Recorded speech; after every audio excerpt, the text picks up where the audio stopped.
பத்திரிகை மற்றும் தொலைக்காட்சி ஊடக நண்பர்கள் அனைவருக்கும் என்னுடைய அன்பான வணக்கம். ஸ்நேகன் ஏதோ ஒரு அங்கீகாரம் கேட்டார். அது என்ன அங்கீகாரம்னு எனக்கு தெரில. எனக்கு என்ன அங்கீகாரம் கிடச்சிருக்கா இல்லையான்னு நான் யோசிச்சுட்ருக்கேன். அவர் எங்கிட்ட ஏதோ ஒரு அங்கீகாரம் கேட்டுட்ருக்காரு. அது எது கேட்டாப்புலன்னு தெரில. ஒருவேளை எப்பவும் என்னோடய முதல் படத்தில் வந்து ஸ்நேகன் என் கூட தான் இருக்கார். திடீர்னு இப்படி ஒரு சந்தேகம் வந்ததுன்னு தெரில. அவருக்கு யாரும் அறிமுகம் என்ன ஒரே ஒரு பாட்டு எழுதுனால அந்த சந்தேகம் வந்துருச்சான்னு தெரில.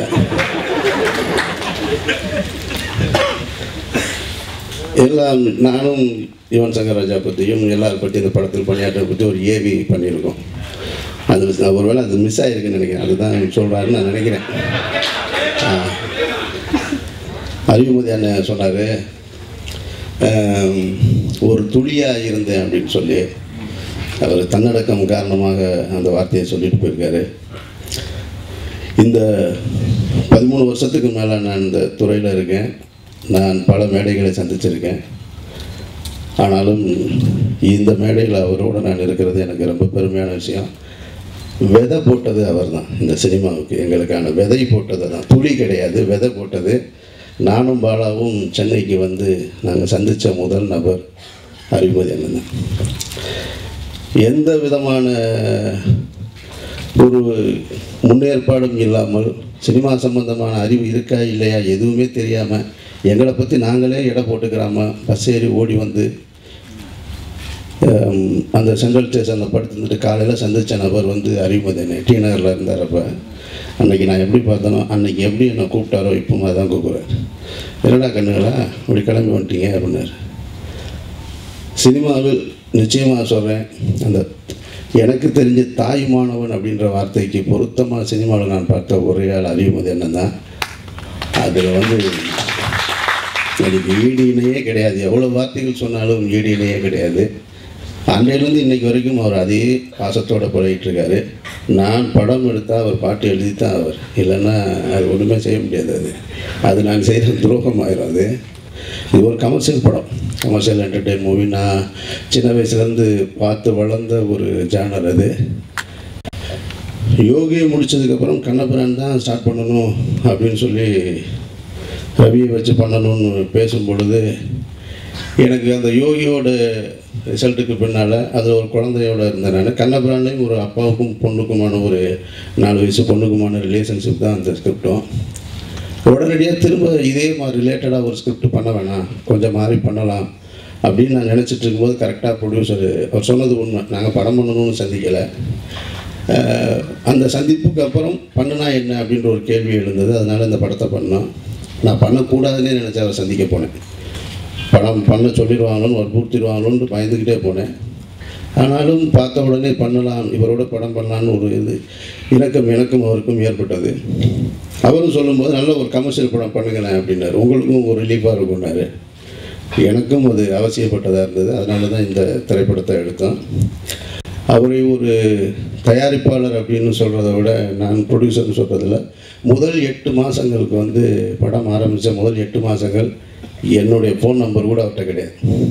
அவர் ஃபோன் நம்பர் என்கிட்ட கிடையாது. நான் அவர் பேசிக்கிட்டதே கூட கிடையாது. என்னோடய எக்ஸிக்யூட்டிவ் ப்ரொடியூசர் போய் பார்த்துட்டு வருவார், பணம் வாங்கிட்டு வருவார். இவ்வளவு தான் தொடர்பு. அவர் அதுக்கப்புறம் இல்லை. ஒரு 2 நாளுக்கு அப்புறம் தான் அவரை சந்தித்து ஒரு முறை பேசும் பொழுது தான் அதிகமாக மனம் விட்டு பேசினோம். அதுலேருந்து எங்கே பார்த்தா அவர் சும்மா மேடைக்காக சார்ன்றார் இல்லையா, அப்படிலாம் கூப்பிட மாட்டார்.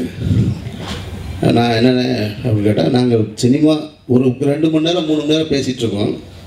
எல்லா அரசியல்லேருந்து உலக அரசியல் வரைக்கும் பேசி முடிச்சுட்டு கடைசி அவர் 5 நிமிஷம் கேட்பார். அவர் எப்படி போயிட்டுருக்கு படம், இருக்குன்னு இன்னொரு ஷெடியூல் இருக்குது, ஹீரோ இருக்காருண்ணே, ஹீரோ இருக்கார், அவ்வளோதான். சரி கிளம்புறேங்க, இவ்வளோதான். அந்த கடைசி 5 நிமிஷம் மட்டும்தான் சினிமா பற்றி. என்னை பொறுத்த மட்டும் இந்த படம் யாரை திருப்திப்படுத்தோ இல்லையோ, இத்தனை காலம் பொறுமையாக இருந்த தயாரிப்பாளரை திருப்திப்படுத்துச்சுன்னு சொன்னால் அதுவே நான் அடைஞ்ச வெற்றியாக நான் நினைக்கிறேன். நான் ஆனால் நிச்சயமாக அவருக்கு திருப்தியாக இருக்குது. அவர் போட்ட பணத்திற்கும் உத்தரவாதம் இருக்கிறது. ரவியும் அடுத்த தரத்திற்கு கொண்டு போகக்கூடிய சூழல் இருக்குது. ரவி பேசும்போது கூட சொல்லார், கொண்டுலாமான்னு தோணுச்சுன்னு. எனக்கு அப்படிலாம் என்றைக்குமே தோணலை கொண்டுலாமான்னு. நான் யாரை கஷ்டப்படுத்தணும் அப்படின்றதுக்காக திரைப்படம் எடுக்க வர்றதும் கிடையாது. அதுக்காக நான் வரவும் இல்லை. எனக்கு ஒரு சினிமா தெரியும், அந்த சினிமாவை நான் பண்ணிகிட்ருக்கேன். எனக்கு இப்படி தான் வேலை பார்க்க தெரியும். காலையில் செட்டில் போய் உட்காந்து ஹீரோவோட அவங்களோட சந்தோஷமாக பேசிக்கிட்டு, காஃபி சாப்பிட்டுக்கிட்டு, டிஃபன் சாப்பிட்டுக்கிட்டு, அப்புறமா அடுத்த ஷாட்டுக்கு நடுவில் கேமராமேனோட சிரித்து பேசிக்கிட்டு, அப்படி ஒரு சினிமா எனக்கு எடுக்கிறது தெரியாது. நான் அதுக்கு பழக்கப்படவும் இல்லை. அதனால் கொஞ்சம் கோபமாகவே இருப்பேன். நான் பேக்கப்னு சொன்னதுக்கப்புறம் நான் பாட்டு திரும்பி போயிடுவேன். யார் நிற்கிறாங்கன்னு கூட பார்க்காம நான் போயிடுவேன். நான் அதுக்கப்புறம் தான் பேசக்கூடிய ஒரு சூழலே வரும் எனக்கு. அதனால் உண்மையில் யாரையும் கஷ்டப்படுத்தணுன்றதுக்காகவோ அல்லது ஒரு அவர் சொன்னார் படத்தில் தான் அடி உதையெல்லாம் படத்தில் தான், நேரில் அடிக்கிற அளவுக்கு இல்லை. அவர் 6 அடிலாம் இருக்கார், அடிக்கலாம் முடியாது. ரவிக்கு ஒரு முக்கியமான சினிமாவாக இருக்கும். எனக்குள்ள என்னுடைய மனசுக்குள்ள சில விஷயங்கள் இருக்குது. அதுக்கு நான் ரவியை இந்த மாதிரி நான் அதை வெளியில் கொண்டு வரணுன்ற என்னுடைய எண்ணம் தான் இந்த படத்தில் அதிகமாக நிறைவேறி இருக்குன்னு நினைக்கிறேன். நான் மற்றபடி படம் நல்லபடியாக வந்திருக்குதார் கேமராமேனு அவங்க திட்டு வாங்கிட்டே தான் போய்ப்பேன். அதில் ஒன்றும் அப்போ இருந்து இப்போ வரைக்கும் நான் உதவி இயக்குனராக இருக்கும் பொழுது ரத்னவேல்கிட்ட வந்து அசிஸ்டன்ட் கேமராமேனாக வேலை பார்த்துட்டு இருந்தவர். ஸோ அதனால் அவர் அப்போ இருந்தே என்ன தெரியும். அவர் சொல்லுவாப்புல, இவன் அசிஸ்டண்ட்டாக இருக்கும்போது எப்படி தாங்க இருப்பான், அப்போ டேரக்டாக இருக்க மாட்டானே வேணும். அதனால் படம் நல்லபடியாக முடிஞ்சிருச்சு. அவர் சொன்ன மாதிரி தாமதத்திற்கான காரணம் வந்து நிறைய காரணங்கள் இருக்குது. அது ஒன்றுன்னா உட்காந்து ஆராய்ச்சி பேசிகிட்டு இருக்கிறது நல்ல விஷயமா இருக்காது. உண்மையிலான ரவி பேசுனது உண்மை தான். கோபம் வந்ததும் உண்மை தான், மனசுக்குள் வருத்தப்பட்டு இருந்ததும் உண்மை தான், இப்போ சந்தோஷமாக இருக்கிறதும் உண்மை தான். மனுஷன் அப்படின்னாலே வந்து தன்னுடைய உணர்வுகளை வந்து அடக்கி வச்சுக்கிறாம கொட்டிடணும். அதுதான் நல்ல மனிதனுக்கான அடையாளமாக நான் நினைக்கிறேன். நான் அதுதான் இன்றைக்கி நடந்திருக்கு. அதனால் படம் வெற்றி படமாக வரணும். அதில் வந்து உழைச்சவங்களுக்கு என்னை விட, ஏன்னா எனக்கு வந்து இந்த 2 வருஷம்ன்றது நான் அது ஒன்றும் பெரிய விஷயமாக எடுத்துக்கிறதே கிடையாது. இன்னும் 1 வருஷம் இந்த படத்தை எடுக்க சொன்னால் கூட நான் எடுத்துகிட்டே இருப்பேன், எனக்கும் பிரச்சனை இல்லை. அதனால் அவங்க எல்லாருக்கும் சந்தோஷமாக இருந்ததுன்னு சொன்னால் அதுதான். ஏன்னா நான் அடுத்தடுத்த படமும் இந்த படம் முடிகிறக்குள்ளே அடுத்த படம் கமிட் பண்ணி செப்டம்பர்லேருந்து ஷூட்டிங் போகணும், ஜனவரிலேருந்து இன்னொரு ஹீரோட டேட்டு வாங்கிட்டு போகணும் அப்படின்ற மனநிலையிலலாம் சினிமாவில் இல்லவே இல்லை. என்னுடைய வேலையை எனக்கு கொடுத்த வேலையை ஒழுங்காக செய்யணும், நிதானமாக செய்யணும் அப்படின்ற ஒரு எண்ணத்தோடு இருக்கேன். அந்த வகையில் இங்கே உட்கார்ந்திருக்க அனைவருக்கும் இந்த படம் வெற்றி படமாக அமைய வேண்டும் என்று இவர்கள் சார்பாக நான் இறைவனை பிரார்த்தனை செய்கிறேன். எனக்காக இல்லை, இது வந்து திரைப்பட விழா.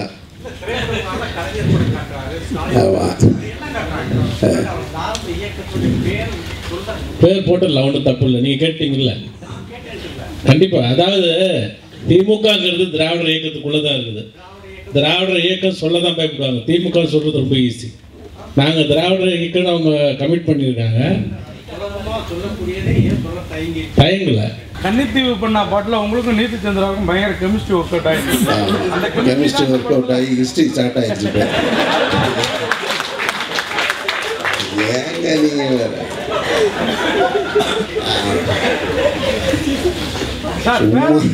அது பேசுகிற இங்கிலீஷ் எனக்கு புரியாது, நான் பேசுகிற தமிழ் நாங்கள் ஏதோ யானை இந்த சத்தியத்துக்கு கட்டுப்பட்ட மாதிரி ஒரு வாக்கு வாங்கிட்டுருக்கோம். அப்படி தலையாட்டினா போயிட்டு நீங்கள் வேறு. பேரண்மை மாதிரி ஒரு படம் ஜெயம் ரவி பண்ணலன்னா இந்த படத்தில் நீங்கள் அவரை ஹீரோ ஆக்கிருக்கீங்க. அப்படிலாம் இல்லை, நீங்கள் எனக்கு ஜனாருக்கு சண்டை எடுத்து விடலான்னு பார்க்குறீங்க. ஆனால் அது பேராண்மை முன்னாடியே சைன் பண்ணணும். அதான் அவர் சொல்கிறது தான். நான் பருத்திவீரன் முடித்த உடனே நான் வந்து ரவி சொன்னது உண்மை தான். என் மனசுக்குள்ளே எந்த ஹீரோவோட பயணிக்கலாம்னு நான் யோசிச்சுட்டு இருக்கும் பொழுது எல்லா ஹீரோவும் என்கிட்ட கேட்டாங்க. என் மனசுக்குள்ளே தோணுது ரவி. சரி, ரவியை வச்சு பண்ணலான்னு நான் போய் சொன்னேன். அதுக்கப்புறம் தான் ஜனா வந்து அதுக்கப்புறம் தான் கமிட் ஆகிருக்காரு. அதுக்கப்புறம் தான் கமிட் ஆனார். ஜனா வந்து அவர் என்னன்னே தெரியாமல் பேராண்மை வந்து நான் யோகி ஸ்டார்ட் பண்ண போயிட்டு அவங்க என்ன பண்ணக்கூடாதுன்னு சொல்லி சந்தோஷ் சுப்ரமணியம் ஸ்டார்ட் பண்ண போயிட்டேன். போனதுனால ஜனா வந்து என்கிட்ட சந்தேகத்தில் கேட்டார், என்னை திடீர்னு ஸ்டார்ட் பண்ண சொல்கிறாங்க, பேராண்மை பண்ணட்டுமா அப்படின்னு.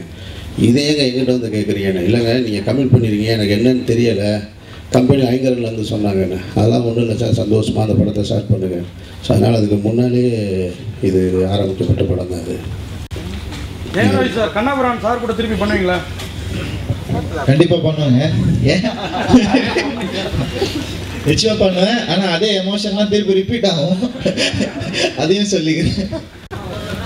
ஒரே ஒரு விஷயந்தான், என்னுடைய ரவி வந்து இங்கே சொல்லும்போது சொன்னது வந்து ஒரு வெற்றிப்பட நாயகராக அவர் இருந்த காரணத்தினால், ஏற்கனவே 7 படம் 8 படம் நடிச்சிட்டு இருந்த காரணத்தினாலும், ஜெயிச்சு ஆல்ரெடி சக்ஸஸ்ஃபுல் ஹீரோவாக இருந்ததுனாலும், வேறு ஒரு ஸ்டைலுக்கு ஷூட்டிங் ஸ்பாட்டில் பழகி இருந்த காரணத்தினால அவருக்கு இது ரொம்ப கஷ்டமாக இருந்தது. அதுதான் உண்மை, வேறு ஒன்றும் கிடையாது.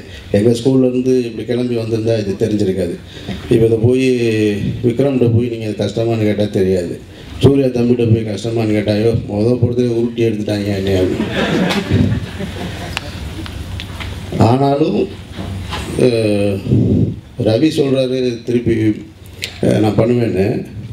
நான் பண்ணின ஹீரோக்கள்லேயே ஷூட்டிங் ஸ்பாட்டில் டே 1 இருந்து மனசுக்குள்ளே 1000 கோபங்கள் வந்திருக்கலாம், வருத்தம் இருந்திருக்கலாம். ஒரு நாள் கூட என்கிட்ட ஒரு வார்த்தை கூட காமிச்சிக்கிட்டதே கிடையாது. நான் சும்மா மேடைக்காக சொல்லலை, இந்த நிமிஷம் வரைக்கும் ஒரு வார்த்தை கூட சொல்லுவேன். அண்ணே சொல்ல நான் என்னென்ன ஒன் மோர் நான் பேங்காக்கில் ஒரு ஃபைட்டில் வந்து அதுவே உண்மையிலே நான் எடுத்ததே ரிஸ்க்கு தான். அதை நான் செஞ்சுருக்கவே கூடாது. ஒரு ஹீரோவை நிச்சயமாக அது செய்யக்கூடாது. ஒரு சக்ஸஸ்ஃபுல் ஹீரோவை வச்சுட்டு நான் கிட்டத்தட்ட 60 அடி 70 அடி இருக்கும், ரோப்பு கட்டி தலைகீழ தொங்க விட்டு ஒரு இங்கேருந்து ஒரு பைப்பு, அது டெம்பரவரி பைப்பு, அது ஒரு ஷிப்பு, ஒரு பழைய ஷிப்பில் அந்த ஃபைட் எடுத்திருந்தோம். அதில் ஒரு டெம்பரவரியாக ஒரு ராடு ஒன்று நாங்கள் வச்சுட்டு அதில் இங்கேருந்து ஜம்ப் பண்ணி அந்த காலில் வந்து லாக் பண்ணுறது மாதிரி. ஆக்சுவலாக மாஸ்டர் என்ன பண்ணிட்டாருன்னா, இல்லை சார் நல்லா பண்ணிடலாம் அப்படின்னு சொல்லிட்டார். அதுக்கான செட்டப்புகள் எங்ககிட்ட இல்லை, ரோப்லாம் இல்லை. இருந்தாலும் அதையே 10 டேக்கு பண்ணாலும் என்ன ரவி ஓகேவா இல்லைன்னா வேணான்னு விட்டேன்னு, இல்லை நான் ட்ரை பண்ணுறேன். ஸோ அந்த வகையில் ஒரு டைரக்டரோட ஆர்டிஸ்ட்டு நான் பண்ண படத்துலேயே திருப்பி ரிப்பீட் பண்ணுவீங்களா யாராவது ஒரு ஹீரோவை அப்படின்னு கேட்டால் அதுக்கு வாய்ப்பு இருக்கிற ஒரே ஹீரோ ரவி தான், வேறு யாரும் கிடையாது. நீங்கள்லாம் தமிழ் சினிமாவை அடுத்த இடத்துக்கு கொண்டு போவீங்கன்னு உங்கள் மேலே எதிர்பார்ப்பு வச்சுருக்கோம். ஆனால் நீங்களும் மசாலா படம் இருக்கும். இல்லை, இப்போவும் தமிழ் சினிமாவை அடுத்தடுத்து கொண்டு போகிற வேலை தான் இது. அதாவது எனக்கு ஒரு இயக்குனர் மேலே ஏன் அப்படி ஒரு இது திணிக்கிறீங்கன்னு தெரில. நீங்கள் எடுத்த படம் வந்து உங்கள் மேலே நம்பிக்கை ஏற்படுத்தும். இல்லை, அதுக்காக இப்போவும் நம்பிக்கை ஒன்று கெட்டு போகல. அதே மாதிரி என்ன படம் 10 படம் கூட எடுக்கலாம். அது என்ன, எனக்கு வயசு இருக்குது, சினிமாவில் இருப்பேன்ற நம்பிக்கை எனக்கு இருக்குது, உங்களுக்கு இருக்கா இல்லைன்னு தெரில. ஸோ எனக்கு இருக்குது, நிச்சயமாக இதை விட சிறந்த படங்கள் எடுக்க முடியும். அப்புறம் ஒரு இயக்குனரை இதே மாதிரியான படங்களை பண்ண வச்சு அதுக்குள்ளே திணிக்கக்கூடாது, நிர்பந்திக்கக்கூடாதுன்றது என்னுடைய கருத்து. அப்படி தான், அதனால தான் இன்னமும் மகேந்திரன் சார், பாலுமேந்திரா சார் இவர்களெல்லாம் இன்றைய தினத்துக்கு ஒரு வியாபார தளத்திலே இல்லாமல் ஒதுக்கி வச்சுருக்கீங்கன்னு நான் நினைக்கிறேன். அதுதான் அவர்களுடைய படைப்புகள் தான் அப்படியே அவரை பின்னுக்கு தள்ளிடுச்சு. நிச்சயமாக எல்லா ஹீரோக்களோடையும் பயணித்து எல்லா விதமான படங்களையும் எடுக்கணும். ஹாலிவுட்டில் அப்படி தான் படம் பண்ணிகிட்ருக்காங்க. ஜுராசிக் பார்க் எடுத்த ஸ்பீல்பர்க் தான் சின்ன ஸ்ட்ரீட் எடுக்கிறாரு. ஸோ அந்த மாதிரியான ஒரு பார்வை தயவு செஞ்சு பத்திரிகையாளர்கள் நீங்கள் எங்களுக்கு அந்த சுதந்திரத்தை கொடுக்கணும். இயக்குனருக்கு நீங்களே வந்து நீங்கள் முதல் வார்த்தை வரி விமர்சனம் எழுதும் பொழுது நான் இந்த படத்தை உங்ககிட்டேருந்து எதிர்பார்க்கல அப்படின்னு சொல்லிட்டீங்கன்னு சொன்னால் அங்கேயே ஒரு படைப்பாளி தோற்றுடும். தயவு செஞ்சு அந்த மாதிரியான ஒரு தோல்வியை எந்த ஒரு இயக்குனருக்கும் நீங்கள் கொடுத்துடாதீங்க. இந்த களத்தில் ஒழுங்காக வேலை செஞ்சுருக்கானான்னு பாருங்கள், அது மட்டும் பாருங்கள். அந்த நேரத்தில் மட்டும் நீங்கள் அந்த ஒரு இடத்த கொடுத்தா தான் எல்லா கலைஞர்கிட்டருந்தும் நல்ல படைப்பு வேறு வேறு விதமாக வரும்னு நான் நினைக்கிறேன். நன்றி. எனக்கும் அந்த வரலாறு தெரியும் சார். எல்லா யதார்த்த படைப்பாளிகளும் நீங்கள் சொன்ன மசாலா படத்தை எடுத்து தோற்றுருக்காங்க, அதுதான் உண்மை. நீங்கள் அதை தான் கேட்க வரீங்கன்னு எனக்கும் தெரியும். நீங்கள் கேட்டவை எடுத்த பாலுமேந்திராவை பற்றி அரங்கநாதன் சொன்னார்கள். நான் வீடு படத்திலும் சந்தியாராகம் திரைப்படத்திலும் பணியாற்றியதும் 1 ஆண்டு பட்டினி கிடந்தும் வீடு படம் எடுத்து விட்டேன். நன்றி.